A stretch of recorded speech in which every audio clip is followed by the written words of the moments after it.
All right, Aries, let's take a look and see where your personal abundance is going at this time, what's going on with it.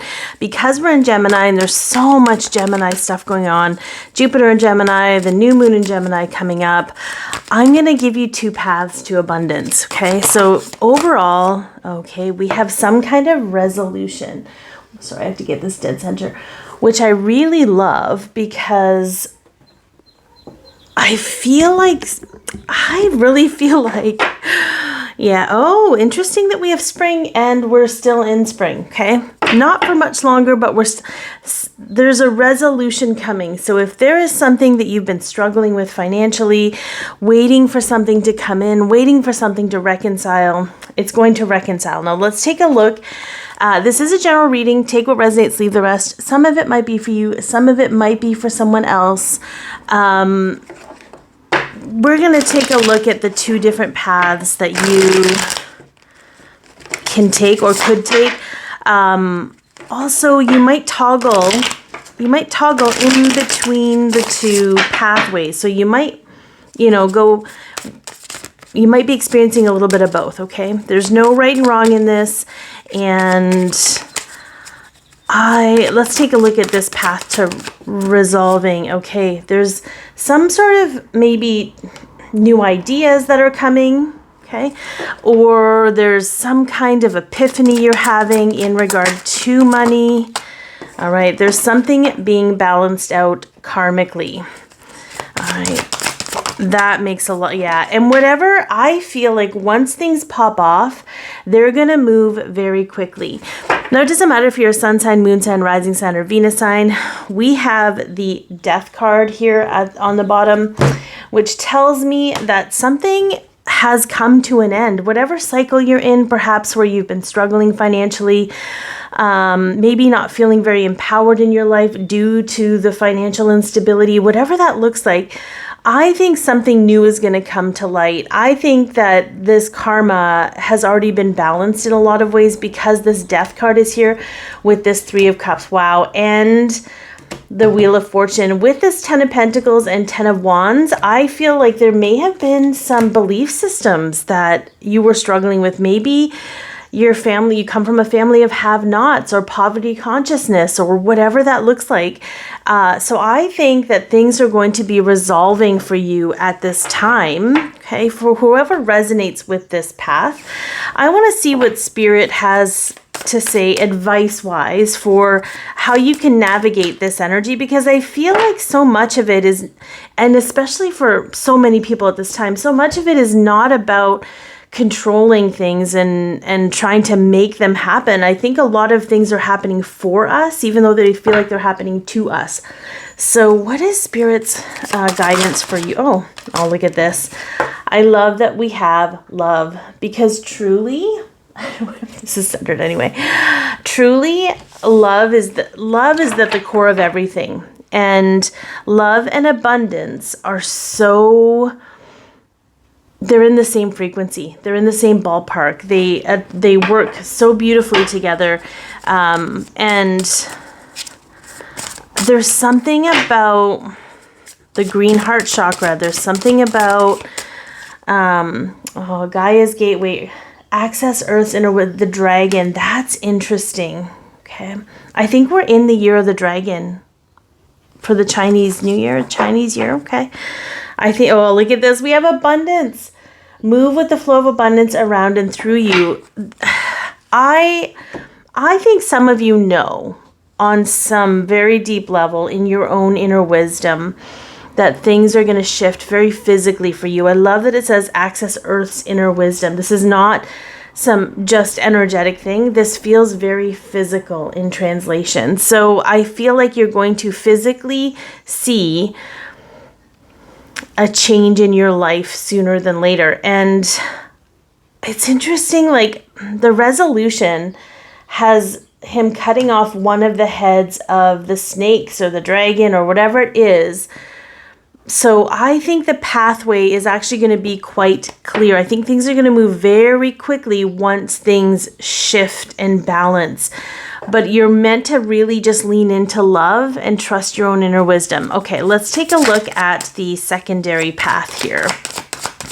And like I said, you might toggle. Okay, this kind of came up upside down. We have the Hierophant, which can be a more serious relationship, but it can also be a higher, like a committed, yeah, we've got Happiness. Interesting. Okay. And I'm going to pull one more card before I get into this. It's just a real stretch for my arms. Okay, let's see. Okay, we got a couple. All right. Interesting. I think there's for this group here, okay, yeah, we've got the Wheel. I'm going to put the Wheel kind of here for now while I talk about this. Yeah, we've got regret. We've got the Five of Cups. We have the Page of Pentacles, flipping a coin. We've got the Queen of Swords. Okay, so for this particular pathway, there are some things that need to be worked out, and not from a place of if you don't work them out, things aren't going to happen, because I think things are destined to happen regardless, but how you're interpreting your experience right now will mean how, like, it'll make a difference in how you're feeling about yourself and your life and stuff, okay? So there are some relationships in your life that I think are needing to come to the forefront and be considered, okay? Because there may be either influences from those people. I feel like this is perhaps some of the relationships, the influences, the belief systems, the whatever it is that kind of need to be shifted out of your life. Maybe you're giving your power away to those belief systems or whatever people believe, or it could be stuff from your past. This feels like, because even though the Three of Cups and the Ten of Cups upright are very happy and very, jovial and like a really good time and really enjoying life, the Hierophant upside down tells me that that's not what's actually being experienced in these relationships.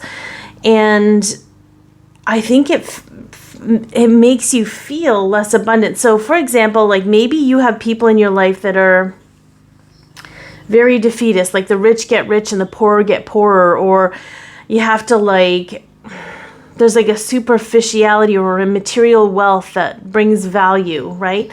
Or feeling like you have to have a lot of material wealth in order to have value. Those things will be detrimental to your well-being and how you see yourself in the world, right? If you're feeling some of those things, it's going to affect how abundant you actually feel.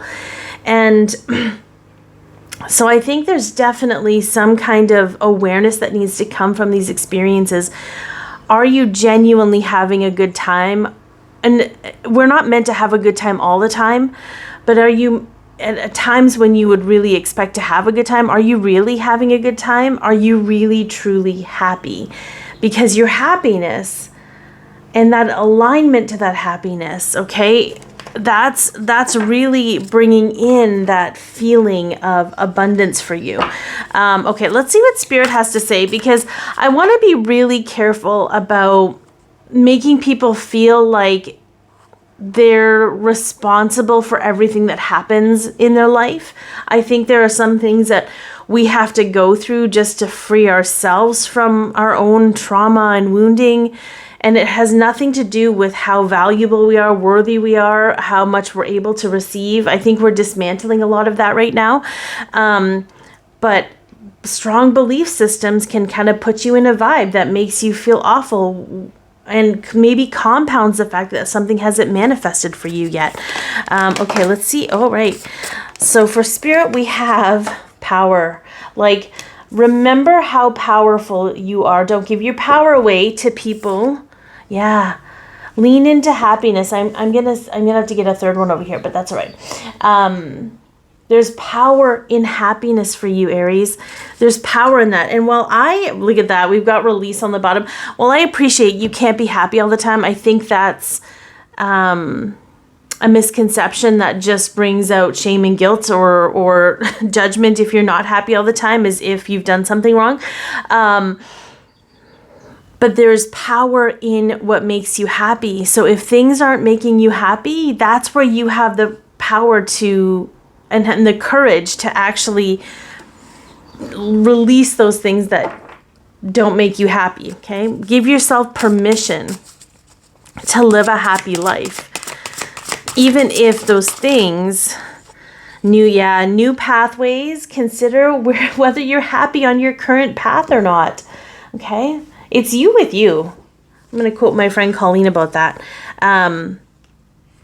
There's some kind of awareness that's coming to light for you, and perhaps where you're channeling your energy into things that you think you have to do in order to be happy, but you're not really being happy. So there's some resolution coming regardless.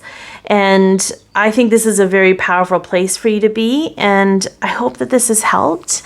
Please like, share, subscribe so you can be notified when I post new content. And take care.